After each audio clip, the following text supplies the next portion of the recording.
ಧರ್ಮಸ್ಥಳ ಗ್ರಾಮದ ನೇತ್ರಾವತಿ ನದಿ ತೀರದ ಗುಡ್ಡ ಪ್ರದೇಶಗಳಲ್ಲಿ ಉತ್ಖನನ ಕಾರ್ಯ ನಡೀತಾ ಇದೆ. ಈ ನಡುವೆ ಗ್ರಾಮಸ್ಥರು ತಮಗೆ ಗೊತ್ತಿದ್ದಂಥ ಒಂದಷ್ಟು ಮಾಹಿತಿಗಳನ್ನು ಹಂಚಿಕೊಳ್ತಾ ಇದ್ದಾರೆ. ನಮ್ಮ ಜೊತೆ ಗ್ರಾಮಸ್ಥರಾದಂಥ ರಾಘವ್ ಅವರಿದ್ದಾರೆ. ಅವರು ಪ್ರಮುಖವಾಗಿ ಏನು ಕೆಲಸ ಮಾಡ್ತಾರೆ ಅಂತ ಹೇಳಿದರೆ, ಈ ಒಂದು ನದಿ ಏನಿದೆ, ಈ ನದಿಯಲ್ಲಿ ಬರುವಂಥ ಒಂದಷ್ಟು ಬಟ್ಟೆಗಳಾಗಿರ್ಬೋದು, ಕಸ ಕಡ್ಡಿಗಳಾಗಿರ್ಬೋದು, ಇದನ್ನು ತೆಗೆಯುವಂಥ ಕೆಲಸ ಮಾಡ್ತಾ ಇರ್ತಾರೆ. ಇವರ ಜೊತೆ ಒಂದಷ್ಟು ಮಂದಿ ಕೂಡ ಇದ್ದಾರೆ. ಅಂದರೆ ಅದೊಂದು ತಂಡ ಕೂಡ ಇದೆ. ತಂಡವಾಗಿ ಈ ರೀತಿಯಾಗಿ ಕೆಲಸ ನಿರ್ವಹಿಸ್ತಾರೆ. ಅಂದರೆ ನೇತ್ರಾವತಿ ನದಿಯಲ್ಲಿ ಸ್ನಾನ ಮಾಡಿದ ಬಳಿಕ ಕೆಲವೊಂದಿಷ್ಟು ಭಕ್ತರು ತಮ್ಮ ನಂಬಿಕೆಯ ಪ್ರಕಾರವಾಗಿ ನದಿಗೆ ತಮ್ಮ ಬಟ್ಟೆಯನ್ನು ಎಸೆಯುತ್ತಾರೆ. ಆ ಬಟ್ಟೆ ಏನಿದೆ ಅದು ಬಂದು ಈ ರೀತಿಯಾಗಿ ಸಿಕ್ಕಿ ಹಾಕಿಕೊಳ್ಳುತ್ತೆ, ನದಿ ತೀರದಲ್ಲಿ ಸಿಕ್ಕಿ ಹಾಕಿಕೊಳ್ಳುತ್ತೆ.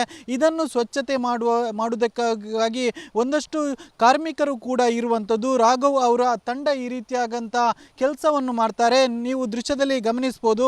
ಈ ರೀತಿಯಾಗಿ ಬಿದುರಿನ ಏನು ಇದಿದೆ ಅದನ್ನು ಈ ರೀತಿಯಾಗಿ ಕಟ್ಟಿ ಏನು ಅಲ್ಲಿಂದ ತೇಲಿ ಬರುವಂತಹ ಏನು ಬಟ್ಟೆ ಆಗಿರ್ಬೋದು, ಈ ಥರ ಕಸ ಕಡ್ಡಿಗಳಾಗಿರ್ಬೋದು, ಅದನ್ನು ಇಲ್ಲಿ ಶೇಖರಣೆ ಆಗುವಂತೆ ನೋಡಿಕೊಳ್ತಾರೆ. ಬಳಿಕ ಅದನ್ನು ತೆಗೆದು ಬೇರೆ ಕಡೆ ಡಂಪ್ ಮಾಡ್ತಾರೆ. ಅಂದರೆ ನದಿಯನ್ನು ಸ್ವಚ್ಛ ಮಾಡುವಂಥ ಕೆಲಸವನ್ನು ಇವರು ನಿರ್ವಹಿಸ್ತಾರೆ. ಜೊತೆಗೆ ನದಿಯಲ್ಲಿ ತೇಲಿ ಬರ್ತಾ ಇರುವಂತಹ ತೆಂಗಿನಕಾಯಿಯನ್ನು ಕೂಡ ಹಿಡಿಯುವಂಥ ಕೆಲಸವನ್ನು ಇವರು ಮತ್ತು ಇವರ ತಂಡ ನಿರ್ವಹಿಸ್ತಾ ಇರುವಂಥದ್ದು.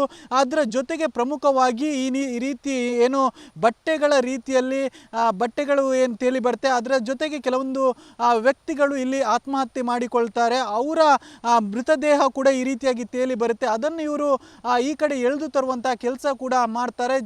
ಜೊತೆಗೆ ಕೆಲವರು ಏನು ನದಿಗೆ ಸಾಯುವುದಕ್ಕೆ ಅಂತ ನದಿಗೆ ಹಾರ್ತಾರೆ. ಕೂಡಲೇ ಇವರು ಅವರನ್ನು ಕೂಡ ರಕ್ಷಣೆ ಮಾಡುವಂಥ ಕೆಲಸ ಕೂಡ ಇವರು ಮತ್ತು ಇವರ ತಂಡ ಮಾಡ್ತಾರೆ. ನಮ್ಮ ಜೊತೆ ರಾಘವ್ ಅವರಿದ್ದಾರೆ, ಅವ್ರ ಜೊತೆನೇ ಮಾತಾಡಿಸ್ತಾ ಹೋಗೋಣ. ನೀವು ನದಿಯ ಸ್ವಚ್ಛತೆಯನ್ನು ಕೆಲಸ ಮಾಡ್ತೀರಿ, ನೀವು ಮತ್ತು ನಿಮ್ಮ ತಂಡ. ಈ ನದಿಯ ಸ್ವಚ್ಛತೆಯ ಜೊತೆಗೆ ಆ ನದಿಯಲ್ಲಿ ಏನು ಮೃತದೇಹಗಳು ತೇಲಿ ಬರ್ತಾ ಇರುತ್ತಾ, ಅದನ್ನು ನೀವು ಏನಾದರೂ ಈ ಕಡೆ ಎಳೆದು ತರ್ತೀರಾ? ಏನಿದೆ ನಿಮ್ಮಲ್ಲಿ ಮಾಹಿತಿ ಅಂತ ಈ ಬಗ್ಗೆ? ಈಗ ನಾವಿಲ್ಲಿ ದೇವಸ್ಥಾನ ಪರವಾಗಿ ಕೆಲಸ ಮಾಡೋದು. ಅಂದರೆ ಇಲ್ಲಿ ಕಸ ಕಡ್ಡಿ, ತೆಂಗಿನಕಾಯಿ ಮತ್ತು ಬಟ್ಟೆಗಳು ಬಿಸಾಕ್ತಾರೆ. ಜನಗಳಿಗೆ ಬೇಡದ ವಸ್ತುವನ್ನು ಇಲ್ಲೇ ಬಿಸಾಕೋದು ಹೆಚ್ಚಾಗಿ. ಅದಕ್ಕೆ ಕ್ಲೀನಾಗಿ ಇರಲಿ ಅಂತೇಳಿ ದೇವಸ್ಥಾನದಿಂದ ನಮಗೆ ಆ ಕಾರ್ಯವನ್ನು ನಮಗೆ ಕೊಟ್ಟಿದ್ದಾರೆ. ನಾವು ವರ್ಷದಲ್ಲಿ ಇಡೀ ನಿಂತು ಕೆಲಸ ಮಾಡ್ತೇವೆ. ನಮ್ಮ ಜೊತೆಯಲ್ಲಿ ನಮ್ಮ ಕೆಲಸದವರೆಲ್ಲ ಇದ್ದಾರೆ. ಅವರ ಇಲ್ಲಿ ಮತ್ತು ಅಲ್ಲಿ ಸ್ನಾನಗಟ್ಟೆ ಅಂತ ಇದೆ ಮುಂದೆ, ಅಲ್ಲಿ ಕೆಲಸ ಮಾಡಲಿಕ್ಕೆ ಹುಡುಗರು ಇದ್ದಾರೆ, ಅಲ್ಲೂ ಕೆಲಸ ಮಾಡ್ತಾರೆ. ಅಲ್ಲೂ ಏನಾದರೂ ಕೆಲವರು ಜಾರಿ ಬಿದ್ದರೆ ಇಲ್ಲ ಸ್ನಾನ ಮಾಡುವಾಗ ಯಾರಿಗಾದರೂ ತೊಂದರೆ ಆಗ್ತದೆ. ಕೆಲವರಿಗೆ ಗೊತ್ತಿರುತ್ತೆ ಇಲ್ಲಿ ಆಳ ಇದೆ, ಕೆಲವರಿಗೆ ಗೊತ್ತಿರೋದಿಲ್ಲ ಆಳ ಇದೆಯಾ ಇಲ್ಲ ಅಂತ. ಕೆಲವರು ಗೊತ್ತಿಲ್ಲದೆ ಬೀಳ್ತಾರೆ, ಕೆಲವರು ಗೊತ್ತಿದ್ದು ಬೀಳ್ತಾರೆ. ಗೊತ್ತಿದ್ದು ಬೀಳೋರನ್ನ ಏನಾದರೂ ಇದು ಮಾಡ್ತೇವೆ ನಾವು. ಗೊತ್ತಿಲ್ಲದೆ ಬೀಳೋರಿಗೆ ನಾವು ಅಲ್ಲೇ ಇದ್ದರೆ ರಕ್ಷಣೆ ಮಾಡ್ತೇವೆ. ನೀವು ನಿಮ್ಮ ಈ ಸರ್ವಿಸಲ್ಲಿ ಎಷ್ಟು ಜನರನ್ನು ಈ ರೀತಿ ರಕ್ಷಣೆ ಮಾಡಿದ್ರಿ ಅಂತ? ನಾವು ರಕ್ಷಣೆ ಮಾಡಿದಂದರೆ ತುಂಬ ಜನ ಇರ್ಬೋದು. ಅದು ಒಬ್ಬರಿಬ್ಬರು ಅಂತ ಹೇಳಲಿಕ್ಕೆ ಆಗಲ್ಲ. ನಮ್ಮ ಹತ್ರ ಈ ಥರ ಹಗ್ಗ ಇದೆ ನೋಡಿ, ನಾವು ಹಗ್ಗ ಹಾಕಿದ್ದೀವಲ್ಲ, ಇದು ತೋರಿಸಲ್ಲ, ಈ ರೀತಿ ಹಗ್ಗ ಇದೆ ಮತ್ತು ಟ್ಯೂಬ್ ಎಲ್ಲ ಇದೆ. ಅದು ದೇವಸ್ಥಾನದಿಂದ ಕೊಟ್ಟಿರೋದು. ಅದನ್ನು ನಾವು ಅವರಿಗೆ ಬಿಸಾಕ್ತೇವೆ, ಆದಷ್ಟು ಅವ್ರಿಗೆ ಬಿಸಾಕ್ತೇವೆ. ಅವ್ರು ಆಗಲಿಲ್ಲ ಅಂದರೆ ಮತ್ತೆ ನಾವು ಈಜು ಹೋಗಿ ಅವ್ರನ್ನ ಎಳೆದು ತರ್ತೇವೆ. ನೀವೀಗ ಈ ರೀತಿಯಾಗಿ ಅಂದರೆ ಈ ಬಿದಿರನ್ನು ಈ ರೀತಿ ಕಟ್ಟಿದ್ರಿ, ಇಲ್ಲಿ ಬಂದು ಏನಾದರೂ ಶವಗಳು ಸಿಕ್ಕಿ ಹಾಕಿಕೊಳ್ತಾ? ಬೇಜಾನ ಇದೆ, ಒಂದೆರಡಲ್ಲ. ಉದಾಹರಣೆಗೆ ಈಗ ಅಲ್ಲಿ ನಾನು ಮೊದಲು ಅಲ್ಲಿ ಕಟ್ತಾ ಇದ್ದೆ ಮುಂದಕ್ಕೆ. ಅಲ್ಲಿ ಕಟ್ಟುವಾಗ ಒಂದು ಬೆಂಗಳೂರಿನವರೇ ಒಂದು ಪಾರ್ಟಿ ಅಲ್ಲಿ ಮೇಲ್ಗಡೆ ಸ್ನಾನಗಟ್ಟೆಯಲ್ಲಿ ಜಾರಿ ಬಿದ್ದವರು ಬಂದು ಇಲ್ಲಿ ಸಿಗಾಕೊಂಡಿದ್ರು. ಸಿಗಾಕೊಂಡು 3 ದಿನ ನಂತರ ಬಾಡಿ ಸಿಕ್ತು. ಆವಾಗ ಇದಕ್ಕಿಂತ ಜಾಸ್ತಿ ನೀರಿತ್ತು, ಇಷ್ಟೇ ನೀರಲ್ಲ, ಇದಕ್ಕಿಂತ ಜಾಸ್ತಿ ನೀರಿತ್ತು. ಆ ಟೈಮಲ್ಲಿ ಅಲ್ಲಿ ಬಿದ್ದರೆ ಬಂಬಲ್ಲಿ ಬಂದು ಬಾಡಿ ಸಿಗಾಕೊಂಡಿತ್ತು. ಅದನ್ನು ಎಳೆದು ಕೊಟ್ಟಿದ್ವಿ ನಾವು. ಅದು ಪೊಲೀಸ್ ಏನು ರಿಪೋರ್ಟ್ ತಗೋತಾರೆ ಅದೆಲ್ಲ ತಗೊಂಡು ಅದು ಬಾಡಿ ಎಲ್ಲ ಹೋಗಿದೆ. ಆ ಥರ ತುಂಬ ಆಗಿದೆ, 1-2 ಅಂತ ಅಲ್ಲ. ಇಲ್ಲಿ ಬಂದು ಸಾಯೋರು ಬೇಜಾನ ಇದ್ದಾರೆ. ಕೆಲವರು ಬೇಕು ಅಂತಾನೆ, ಇಲ್ಲಿ ಒಂದು ಪುಣ್ಯಕ್ಷೇತ್ರ ಅಂತ ಹೇಳ್ತಾರಲ್ಲ, ಹೇಳ್ಕೊಂಡು ಬರ್ತಿರುವಂಥ ದೇಹಗಳನ್ನು ನೀವು ಈ ಕಡೆ ತಂದು ಹಾಕ್ತೀವಿ. ಹೇಳ್ಕೊಂಡು ಬರೋದು. ಕೆಲವರು ಸೂಸೈಡ್ ಅಂತೇಳಿ ಬರ್ತಾರೆ. ಅದು ಏನು ಜನಗಳ ಒಂದು ನಂಬಿಕೆನ ನಮಗೆ ಗೊತ್ತಿಲ್ಲ. ಕೆಲವರು ಇಲ್ಲಿ ಬಂದು ಪುಣ್ಯಕ್ಷೇತ್ರ ಅಂತೇಳಿ ಇಲ್ಲಿ ಸಾಯಲಿಕ್ಕೆ ಅಂತ ಬರೋರು ಇದ್ದಾರೆ. ಈಗಂತೂ ತುಂಬ ಕಮ್ಮಿ ಆಗಿದೆ ಆ ಥರ ಎಲ್ಲ. ಯಾಕಂದರೆ ನಾವು ಈಗ ಅಲ್ಲಿ ಜನ ಬಿಟ್ಟಿರೋದ್ರಿಂದ, ಮತ್ತು ಅಲ್ಲಿ ದೇವಸ್ಥಾನದಲ್ಲಿ CC ಕ್ಯಾಮ್ರಾ ಇದೆ, ಅಲ್ಲಿ ಕ್ಯಾಮರಾಗಳು ಇರೋದ್ರಿಂದ ಈಗ ತುಂಬ ಕಮ್ಮಿ ಆಗಿದೆ. ಅಂದರೆ ಅಲ್ಲಿ ಆವಾಗವಾಗನೇ ಎಳೆದು ಆದಷ್ಟು ಅವ್ರನ್ನ ರಕ್ಷಣೆ ಮಾಡಿ ಮೇಲೆ ಕಳಿಸ್ತೇವೆ. ಮತ್ತು ವರ್ಷಕ್ಕೊಂದು ಎಷ್ಟು ಅಂದಾಜಾಗಿ ಈ ರೀತಿ ಶವಗಳು ತೇಲಿ ಬರ್ತಾ ಇರಬಹುದು ಅಂತ ನಿಮ್ಮ ಅಂದಾಜು? ಹೇಗೆ ಹೇಳೋದು, ನಾವು ಬರ್ತದೆ ಒಟ್ಟು ಇಷ್ಟೇ ಅಷ್ಟೇ ಅಂತ ಹೇಳಲಿಕ್ಕೆ ಆಗಲ್ಲ. ಈಗ ಮೊನ್ನೆ ನೀವು ಇದು ಆಗುವ SIT ಆಗುವ ಮೊದಲು 3 ದಿವಸ ಇಲ್ಲೇ ಒಂದು ಬಾಡಿ ಬಂದಿತ್ತು, ಆ ಸೈಡಲ್ಲಿತ್ತು. ಆ ಪೊಲೀಸವ್ರಿಗೆ ಎಲ್ಲ ಹೇಳ್ಬಿಟ್ಟು ಅವ್ರು ಪೊಲೀಸರು ಬಂದು ಅದನ್ನು ತಗೊಂಡೋಗಿ ಯಾವುದೋ ಉತ್ತರ ಕರ್ನಾಟಕದವರು ಅಂತ ತಿಳಿಯಿತು ನಮಗೆ. ಆಯಿತಾ. ಇವಾಗ ಅಲ್ಲಿ ಕೆಲವೊಂದು ಮೃತದೇಹಗಳ ಹೂತಿಟ್ಟಂಥ ಜಾಗ ಅಂತ ಹೇಳ್ತಾನೆ ಆ ವ್ಯಕ್ತಿ, ಅದು ಏನು ಅಂದರೆ ಈ ರೀತಿಯಾಗಿ ಶವಗಳನ್ನು ಅಲ್ಲಿ ಹೂಳ್ತಾ ಇದ್ರೆ ಹಿಂದೆ ಹೇಗೆ ಅಂತ? ಮೊದಲು ಇಲ್ಲಿ ಮಶಾನ ಅನ್ನೋದು ಇರಲಿಲ್ಲ. ಈಗ ಸಾಧಾರಣ ಒಂದು 10-15 ವರ್ಷದಿಂದ ಈಚೆ ಮಶಾನ ಆಗಿದೆ. ಅದಕ್ಕೆ ಮೊದಲು ಊರಿನವರಾಗಲಿ ಇಲ್ಲ ಬೇರೆ ಊರಿಂದ ಬಂದವರಾಗಲಿ ಇಲ್ಲಿ ಏನಾದರೂ ಆಕಸ್ಮಿಕವಾಗಿ ಸತ್ತರೆ ಅವ್ರನ್ನ ಈಗ ಒಂದು ಕಾನೂನು ರೀತಿಯಲ್ಲಿ ಸ್ಟೇಷನ್ಗೆ ಕೊಡುವಂಥದ್ದನ್ನ ಹೇಳಿ ಕೊಡ್ತಾರೆ. ಈಗ ನಮಗೆ ಕಾವಂದರು, ಈಗ ಪೂಜಾ ಕಾವಂದರು ಇದ್ದಾರಲ್ಲ, ಅವ್ರು ನಮಗೆ ಹೇಳಿದರು ಅಲ್ಲಿ ಏನಾದರೂ ಆದರೆ ಇಮಿಡಿಯೇಟ್ಲಿ ತಿಳಿಸ್ಬೇಕು ಅಂತ. ನಾವು ಅದನ್ನು ಅಲ್ಲಿ ನಮ್ಮ ಮಾಹಿತಿ ಕಚೇರಿ ಇದೆ, ಮಾಹಿತಿ ಕಚೇರಿಗೆ ಹೋಗಿ ತಿಳಿಸ್ಬಿಟ್ಟು ಹೇಳ್ತಿದ್ವಿ ಈ ಥರ ಅಲ್ಲೊಂದು ಬಾಡಿ ಇದೆ. ಆಗ ಇಮಿಡಿಯೇಟ್ಲಿ ಅಲ್ಲಿಂದ ಪೊಲೀಸು ಮತ್ತು ಪಂಚಾಯಿತಿಯವರು ಎಲ್ಲ ಬರೋರು ಬಂದು ಇಮಿಡಿಯೇಟ್ಲಿ ಅದು ಏನು ನೋಡಿ ಅದು ಎಲ್ಲಿಗೆ ಆಸ್ಪತ್ರೆಗೆ ಕಳಿಸ್ಬಿಟ್ಟು ಮತ್ತು ಆ ವ್ಯಕ್ತಿ ಹೇಳಿದಾಗೆ ನಾವೆಲ್ಲ ಏನು ನೋಡಲಿಲ್ಲ. ಯಾಕೆ ಬೇರೆಯವರು ಬಂದು ಏನೋ ಕಾಲು ಜಾರಿ ಬಿದ್ದು ಇಲ್ಲ ಸೂಸೈಡ್ ಮಾಡ್ಕೊಂಡ ಇನ್ನೇ ಏನಾನ ವ್ಯತ್ಯಾಸ ಮಾಡ್ಕೊಂಡು ಆಗಿರ್ಬೋದು. ಆದರೆ ಆ ಹೇಳುವಂಥ ವ್ಯಕ್ತಿ ಇದ್ದಾರಲ್ಲ ಅವರು ಹೇಳಿದಾಗೆ ನಾವು ನೋಡಲಿಲ್ಲ. ಸದ್ಯ SIT ತನಿಖೆ ನಡೀತಾ ಇದೆ. ತನಿಖೆಯ ಬಳಿಕವಷ್ಟೇ ಸತ್ಯಾಸತ್ಯತೆ ಹೊರಬೀಳಿದೆ. ಕ್ಯಾಮ್ರಾ ಪರ್ಸನ್ ದಿವಾಕರ್ ಪದ್ಮಂಜು ಜೊತೆ ದಿನೇಶ್ ಕಾಶಿಪಟ್ನ, ರಿಪಬ್ಲಿಕ್ ಕನ್ನಡ, ಮಂಗಳೂರು.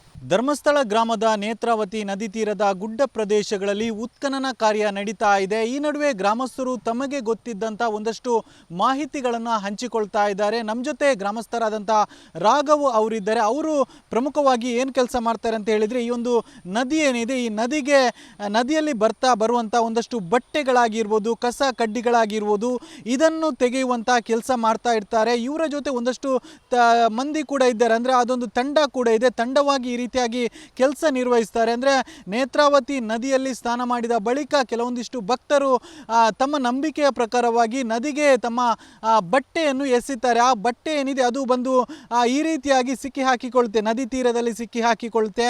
ಇದನ್ನು ಸ್ವಚ್ಛತೆ ಮಾಡುವುದಕ್ಕಾಗಿ ಒಂದಷ್ಟು ಕಾರ್ಮಿಕರು ಕೂಡ ಇರುವಂಥದ್ದು. ರಾಘವ್ ಅವರ ತಂಡ ಈ ರೀತಿಯಾಗಂಥ ಕೆಲಸವನ್ನು ಮಾಡ್ತಾರೆ. ನೀವು ದೃಶ್ಯದಲ್ಲಿ ಗಮನಿಸ್ಬೋದು, ಈ ರೀತಿಯಾಗಿ ಬಿದುರಿನ ಏನು ಇದಿದೆ ಅದನ್ನು ಈ ರೀತಿಯಾಗಿ ಕಟ್ಟಿ ಏನು ಅಲ್ಲಿಂದ ತೇಲಿ ಬರುವಂತಹ ಏನು ಬಟ್ಟೆ ಆಗಿರ್ಬೋದು, ಈ ಥರ ಕಸ ಕಡ್ಡಿಗಳಾಗಿರ್ಬೋದು, ಅದನ್ನು ಇಲ್ಲಿ ಶೇಖರಣೆ ಆಗುವಂತೆ ನೋಡಿಕೊಳ್ತಾರೆ. ಬಳಿಕ ಅದನ್ನು ತೆಗೆದು ಬೇರೆ ಕಡೆ ಡಂಪ್ ಮಾಡ್ತಾರೆ. ಅಂದರೆ ನದಿಯನ್ನು ಸ್ವಚ್ಛ ಮಾಡುವಂಥ ಕೆಲಸವನ್ನು ಇವರು ನಿರ್ವಹಿಸ್ತಾರೆ. ಜೊತೆಗೆ ನದಿಯಲ್ಲಿ ತೇಲಿ ಬರ್ತಾ ಇರುವಂತಹ ತೆಂಗಿನಕಾಯಿಯನ್ನು ಕೂಡ ಹಿಡಿಯುವಂಥ ಕೆಲಸವನ್ನು ಇವರು ಮತ್ತು ಇವರ ತಂಡ ನಿರ್ವಹಿಸ್ತಾ ಇರುವಂಥದ್ದು. ಅದರ ಜೊತೆಗೆ ಪ್ರಮುಖವಾಗಿ ಈ ರೀತಿ ಏನು ಬಟ್ಟೆಗಳ ರೀತಿಯಲ್ಲಿ ಬಟ್ಟೆಗಳು ಏನು ತೇಲಿ ಬರುತ್ತೆ, ಅದರ ಜೊತೆಗೆ ಕೆಲವೊಂದು ವ್ಯಕ್ತಿಗಳು ಇಲ್ಲಿ ಆತ್ಮಹತ್ಯೆ ಮಾಡಿಕೊಳ್ತಾರೆ. ಅವರ ಮೃತದೇಹ ಕೂಡ ಈ ರೀತಿಯಾಗಿ ತೇಲಿ ಬರುತ್ತೆ. ಅದನ್ನು ಇವರು ಈ ಕಡೆ ಎಳೆದು ತರುವಂಥ ಕೆಲಸ ಕೂಡ ಮಾಡ್ತಾರೆ. ಜೊತೆಗೆ ಕೆಲವರು ಏನು ನದಿಗೆ ಸಾಯುವುದಕ್ಕೆ ಅಂತ ನದಿಗೆ ಹಾರ್ತಾರೆ. ಕೂಡಲೇ ಇವರು ಅವರನ್ನು ಕೂಡ ರಕ್ಷಣೆ ಮಾಡುವಂಥ ಕೆಲಸ ಕೂಡ ಇವರು ಮತ್ತು ಇವರ ತಂಡ ಮಾಡ್ತಾರೆ. ನಮ್ಮ ಜೊತೆ ರಾಘವ್ ಅವರಿದ್ದಾರೆ, ಅವ್ರ ಜೊತೆನೇ ಮಾತಾಡಿಸ್ತಾ ಹೋಗೋಣ. ನೀವು ನದಿಯ ಸ್ವಚ್ಛತೆಯನ್ನು ಕೆಲಸ ಮಾಡ್ತೀರಿ, ನೀವು ಮತ್ತು ನಿಮ್ಮ ತಂಡ. ಈ ನದಿಯ ಸ್ವಚ್ಛತೆಯ ಜೊತೆಗೆ ಆ ನದಿಯಲ್ಲಿ ಏನು ಮೃತದೇಹಗಳು ತೇಲಿ ಬರ್ತಾ ಇರುತ್ತಾ, ಅದನ್ನು ನೀವು ಏನಾದರೂ ಈ ಕಡೆ ಎಳೆದು ತರ್ತೀರಾ? ಏನಿದೆ ನಿಮ್ಮಲ್ಲಿ ಮಾಹಿತಿ ಅಂತ ಈ ಬಗ್ಗೆ? ಈಗ ನಾವಿಲ್ಲಿ ದೇವಸ್ಥಾನ ಪರವಾಗಿ ಕೆಲಸ ಮಾಡೋದು. ಅಂದರೆ ಇಲ್ಲಿ ಕಸ ಕಡ್ಡಿ, ತೆಂಗಿನಕಾಯಿ ಮತ್ತು ಬಟ್ಟೆಗಳು ಬಿಸಾಕ್ತಾರೆ. ಜನಗಳಿಗೆ ಬೇಡದ ವಸ್ತುವನ್ನು ಇಲ್ಲೇ ಬಿಸಾಕೋದು ಹೆಚ್ಚಾಗಿ. ಅದಕ್ಕೆ ಕ್ಲೀನಾಗಿ ಇರಲಿ ಅಂತೇಳಿ ದೇವಸ್ಥಾನದಿಂದ ನಮಗೆ ಆ ಕಾರ್ಯವನ್ನು ನಮಗೆ ಕೊಟ್ಟಿದ್ದಾರೆ. ನಾವು ವರ್ಷದಲ್ಲಿ ಇಡೀ ನಿಂತು ಕೆಲಸ ಮಾಡ್ತೇವೆ. ನಮ್ಮ ಜೊತೆಯಲ್ಲಿ ನಮ್ಮ ಕೆಲಸದವರೆಲ್ಲ ಇದ್ದಾರೆ. ಅವರ ಇಲ್ಲಿ ಮತ್ತು ಅಲ್ಲಿ ಸ್ನಾನಗಟ್ಟೆ ಅಂತ ಇದೆ ಮುಂದೆ, ಅಲ್ಲಿ ಕೆಲಸ ಮಾಡಲಿಕ್ಕೆ ಹುಡುಗರು ಇದ್ದಾರೆ, ಅಲ್ಲೂ ಕೆಲಸ ಮಾಡ್ತಾರೆ. ಅಲ್ಲೂ ಏನಾದರೂ ಕೆಲವರು ಜಾರಿ ಬಿದ್ದರೆ ಇಲ್ಲ ಸ್ನಾನ ಮಾಡುವಾಗ ಯಾರಿಗಾದರೂ ತೊಂದರೆ ಆಗ್ತದೆ. ಕೆಲವರಿಗೆ ಗೊತ್ತಿರುತ್ತೆ ಇಲ್ಲಿ ಆಳ ಇದೆ, ಕೆಲವರಿಗೆ ಗೊತ್ತಿರೋದಿಲ್ಲ ಆಳ ಇದೆಯಾ ಇಲ್ಲ ಅಂತ. ಕೆಲವರು ಗೊತ್ತಿಲ್ಲದೆ ಬೀಳ್ತಾರೆ, ಕೆಲವರು ಗೊತ್ತಿದ್ದು ಬೀಳ್ತಾರೆ. ಗೊತ್ತಿದ್ದು ಬೀಳೋರನ್ನ ಏನಾದರೂ ಇದು ಮಾಡ್ತೇವೆ ನಾವು. ಗೊತ್ತಿಲ್ಲದೆ ಬೀಳೋರಿಗೆ ನಾವು ಅಲ್ಲೇ ಇದ್ದರೆ ರಕ್ಷಣೆ ಮಾಡ್ತೇವೆ. ನೀವು ನಿಮ್ಮ ಈ ಸರ್ವಿಸಲ್ಲಿ ಎಷ್ಟು ಜನರನ್ನು ಈ ರೀತಿ ರಕ್ಷಣೆ ಮಾಡಿದ್ರಿ ಅಂತ? ನಾವು ರಕ್ಷಣೆ ಮಾಡಿದಂದರೆ ತುಂಬ ಜನ ಇರ್ಬೋದು, ಅದು ಒಬ್ಬರಿಬ್ಬರು ಅಂತ ಹೇಳಲಿಕ್ಕೆ ಆಗಲ್ಲ. ನಮ್ಮ ಹತ್ರ ಈ ಥರ ಹಗ್ಗ ಇದೆ. ಇಲ್ಲಿ ನೋಡಿ, ನಾವು ಹಗ್ಗ ಹಾಕಿದ್ದೀವಲ್ಲ, ಇದು ತೋರಿಸಲ್ಲ, ಈ ರೀತಿ ಹಗ್ಗ ಇದೆ ಮತ್ತು ಟ್ಯೂಬ್ ಎಲ್ಲ ಇದೆ. ಅದು ದೇವಸ್ಥಾನದಿಂದ ಕೊಟ್ಟಿರೋದು. ಅದನ್ನು ನಾವು ಅವರಿಗೆ ಬಿಸಾಕ್ತೇವೆ, ಆದಷ್ಟು ಅವ್ರಿಗೆ ಬಿಸಾಕ್ತೇವೆ. ಅವ್ರು ಆಗಲಿಲ್ಲ ಅಂದರೆ ಮತ್ತೆ ನಾವು ಈಜು ಹೋಗಿ ಅವ್ರನ್ನ ಎಳೆದು ತರ್ತೇವೆ. ನೀವೀಗ ಈ ರೀತಿಯಾಗಿ ಅಂದರೆ ಈ ಬಿದಿರನ್ನು ಈ ರೀತಿ ಕಟ್ಟಿದ್ರಿ, ಇಲ್ಲಿ ಬಂದು ಏನಾದರೂ ಶವಗಳು ಸಿಕ್ಕಿ ಹಾಕಿಕೊಳ್ತಾ? ಬೇಜಾನ ಇದೆ, ಒಂದೆರಡಲ್ಲ. ಉದಾಹರಣೆಗೆ ಈಗ ಅಲ್ಲಿ ನಾನು ಮೊದಲು ಅಲ್ಲಿ ಕಟ್ತಾ ಇದ್ದೆ ಮುಂದಕ್ಕೆ. ಅಲ್ಲಿ ಕಟ್ಟುವಾಗ ಒಂದು ಬೆಂಗಳೂರಿನವರೇ ಒಂದು ಪಾರ್ಟಿ ಅಲ್ಲಿ ಮೇಲ್ಗಡೆ ಸ್ನಾನಗಟ್ಟೆಯಲ್ಲಿ ಜಾರಿ ಬಿದ್ದವರು ಬಂದು ಇಲ್ಲಿ ಸಿಗಾಕೊಂಡಿದ್ರು. ಸಿಗಾಕೊಂಡು 3 ದಿನ ನಂತರ ಬಾಡಿ ಸಿಕ್ತು. ಆವಾಗ ಇದಕ್ಕಿಂತ ಜಾಸ್ತಿ ನೀರಿತ್ತು, ಇಷ್ಟೇ ನೀರಲ್ಲ, ಇದಕ್ಕಿಂತ ಜಾಸ್ತಿ ನೀರಿತ್ತು. ಆ ಟೈಮಲ್ಲಿ ಅಲ್ಲಿ ಬಿದ್ದಿರೋ ಬಂಬಲ್ಲಿ ಬಂದು ಬಾಡಿ ಸಿಗಾಕೊಂಡಿತ್ತು. ಅದನ್ನು ಎಳೆದು ಕೊಟ್ಟಿದ್ವಿ ನಾವು. ಅದು ಪೊಲೀಸ್ ಏನು ರಿಪೋರ್ಟ್ ತಗೋತಾರೆ ಅದೆಲ್ಲ ತಗೊಂಡು ಅದು ಬಾಡಿ ಎಲ್ಲ ಹೋಗಿದೆ. ಆ ಥರ ತುಂಬ ಆಗಿದೆ, 1-2 ಅಂತ ಅಲ್ಲ. ಇಲ್ಲಿ ಬಂದು ಸಾಯೋರು ಬೇಜಾನ ಇದ್ದಾರೆ. ಕೆಲವರು ಬೇಕು ಅಂತಾನೆ, ಇಲ್ಲಿ ಒಂದು ಪುಣ್ಯಕ್ಷೇತ್ರ ಅಂತ ಹೇಳ್ತಾರಲ್ಲ, ಹೇಳ್ಕೊಂಡು ಬರ್ತಿರುವಂಥ ದೇಹಗಳನ್ನು ನೀವು ಈ ಕಡೆ ತಂದು ಹಾಕ್ತೀವಿ. ಹೇಳ್ಕೊಂಡು ಬರೋದು. ಕೆಲವರು ಸೂಸೈಡ್ ಅಂತೇಳಿ ಬರ್ತಾರೆ. ಅದು ಏನು ಜನಗಳ ಒಂದು ನಂಬಿಕೆನೋ ನಮಗೆ ಗೊತ್ತಿಲ್ಲ. ಕೆಲವರು ಇಲ್ಲಿ ಬಂದು ಪುಣ್ಯಕ್ಷೇತ್ರ ಅಂತೇಳಿ ಇಲ್ಲಿ ಸಾಯಲಿಕ್ಕೆ ಅಂತ ಬರೋರು ಇದ್ದಾರೆ. ಈಗಂತೂ ತುಂಬ ಕಮ್ಮಿ ಆಗಿದೆ ಆ ಥರ ಎಲ್ಲ. ಯಾಕಂದರೆ ನಾವು ಈಗ ಅಲ್ಲಿ ಜನ ಬಿಟ್ಟಿರೋದ್ರಿಂದ, ಮತ್ತು ಅಲ್ಲಿ ದೇವಸ್ಥಾನದಲ್ಲಿ CC ಕ್ಯಾಮ್ರಾ ಇದೆ. ಅಲ್ಲಿ ಕ್ಯಾಮ್ರಾಗಳು ಇರೋದ್ರಿಂದ ಈಗ ತುಂಬ ಕಮ್ಮಿ ಆಗಿದೆ. ಅಲ್ಲಿ ಆವಾಗವಾಗನೇ ಎಳೆದು ಆದಷ್ಟು ಅವ್ರನ್ನ ರಕ್ಷಣೆ ಮಾಡಿ ಮೇಲೆ ಕಳಿಸ್ತೇವೆ. ಮತ್ತು ವರ್ಷಕ್ಕೊಂದು ಎಷ್ಟು ಅಂದಾಜಾಗಿ ಈ ರೀತಿ ಶವಗಳು ತೇಲಿ ಬರ್ತಾ ಇರಬಹುದು ಅಂತ ನಿಮ್ಮ? ಹೇಗೆ ಹೇಳೋದು, ನಾವು ಬರ್ತದೆ, ಒಟ್ಟು ಇಷ್ಟೇ ಅಷ್ಟೇ ಅಂತ ಹೇಳಲಿಕ್ಕೆ ಆಗಲ್ಲ. ಈಗ ಮೊನ್ನೆ ನೀವು ಇದು ಆಗೋ SIT ಆಗುವ ಮೊದಲು 3 ದಿವಸ ಇಲ್ಲೇ ಒಂದು ಬಾಡಿ ಬಂದಿತ್ತು, ಆ ಸೈಡಲ್ಲಿತ್ತು. ಆ ಪೊಲೀಸವ್ರಿಗೆ ಎಲ್ಲ ಹೇಳ್ಬಿಟ್ಟು ಅವ್ರು ಪೊಲೀಸವ್ರು ಬಂದು ಅದನ್ನು ತಗೊಂಡೋಗಿ ಯಾವುದೋ ಉತ್ತರ ಕರ್ನಾಟಕದವರು ಅಂತ ತಿಳಿಯಿತು ನಮಗೆ. ಆಯಿತಾ. ಇವಾಗ ಅಲ್ಲಿ ಕೆಲವೊಂದು ಮೃತದೇಹಗಳ ಹೂತಿಟ್ಟಂಥ ಜಾಗ ಅಂತ ಹೇಳ್ತಾನೆ ಆ ವ್ಯಕ್ತಿ, ಅದು ಏನು ಅಂದರೆ ಈ ರೀತಿಯಾಗಿ ಶವಗಳನ್ನು ಅಲ್ಲಿ ಹೂಳ್ತಾ ಇದ್ರೆ ಹಿಂದೆ ಹೇಗೆ ಅಂತ? ಮೊದಲು ಇಲ್ಲಿ ಮಶಾನ ಅನ್ನೋದು ಇರಲಿಲ್ಲ. ಈಗ ಸಾಧಾರಣ ಒಂದು 10-15 ವರ್ಷದಿಂದ ಈಚೆ ಮಶಾನ ಆಗಿದೆ. ಅದಕ್ಕೆ ಮೊದಲು ಊರಿನವರಾಗಲಿ ಇಲ್ಲ ಬೇರೆ ಊರಿಂದ ಬಂದವರಾಗಲಿ ಇಲ್ಲಿ ಏನಾದರೂ ಆಕಸ್ಮಿಕವಾಗಿ ಸತ್ತರೆ ಅವ್ರನ್ನ ಈಗ ಒಂದು ಕಾನೂನು ರೀತಿಯಲ್ಲಿ ಸ್ಟೇಷನ್ಗೆ ಕೊಡುವಂಥದ್ದನ್ನ ಹೇಳಿ ಕೊಡ್ತಾರೆ. ಈಗ ನಮಗೆ ಕಾವಂದರು, ಈಗ ಪೂಜಾ ಕಾವಂದರು ಇದ್ದಾರಲ್ಲ, ಅವ್ರು ನಮಗೆ ಹೇಳಿದರು ಅಲ್ಲಿ ಏನಾದರೂ ಆದರೆ ಇಮಿಡಿಯೇಟ್ಲಿ ತಿಳಿಸ್ಬೇಕು ಅಂತ. ನಾವು ಅದನ್ನು ಅಲ್ಲಿ ನಮ್ಮ ಮಾಹಿತಿ ಕಚೇರಿ ಇದೆ, ಮಾಹಿತಿ ಕಚೇರಿಗೆ ಹೋಗಿ ತಿಳಿಸ್ಬಿಟ್ಟು ಹೇಳ್ತಿದ್ವಿ, ಈ ಥರ ಅಲ್ಲೊಂದು ಬಾಡಿ ಇದೆ. ಆಗ ಇಮಿಡಿಯೇಟ್ಲಿ ಅಲ್ಲಿಂದ ಪೊಲೀಸು ಮತ್ತು ಪಂಚಾಯಿತಿಯವರು ಎಲ್ಲ ಬರೋರು ಬಂದು ಇಮಿಡಿಯೇಟ್ಲಿ ಅದು ಏನು ನೋಡಿ ಅದು ಎಲ್ಲಿಗೆ ಆಸ್ಪತ್ರೆಗೆ ಕಳಿಸ್ಬಿಟ್ಟು ಮತ್ತು ಆ ವ್ಯಕ್ತಿ ಹೇಳಿದಾಗೆ ನಾವೆಲ್ಲ ಏನು ನೋಡಲಿಲ್ಲ. ಯಾಕೆ ಬೇರೆಯವರು ಬಂದು ಏನೋ ಕಾಲು ಜಾರಿ ಬಿದ್ದು ಇಲ್ಲ ಸೂಸೈಡ್ ಮಾಡ್ಕೊಂಡ ಏನಾನ ವ್ಯತ್ಯಾಸ ಮಾಡ್ಕೊಂಡು ಆಗಿರ್ಬೋದು. ಆದರೆ ಆ ಹೇಳುವಂಥ ವ್ಯಕ್ತಿ ಇದ್ದಾರಲ್ಲ, ಅವರು ಹೇಳಿದಾಗೆ ನಾವು ನೋಡಲಿಲ್ಲ. ಸದ್ಯ SIT ತನಿಖೆ ನಡೀತಾ ಇದೆ. ತನಿಖೆಯ ಬಳಿಕವಷ್ಟೇ ಸತ್ಯಾಸತ್ಯತೆ ಹೊರಬೀಳಿದೆ. ಕ್ಯಾಮ್ರಾ ಪರ್ಸನ್ ದಿವಾಕರ್ ಪದ್ಮಂಜ ಜೊತೆ ದಿನೇಶ್ ಕಾಶಿಪಟ್ನ, ರಿಪಬ್ಲಿಕ್ ಕನ್ನಡ, ಮಂಗಳೂರು.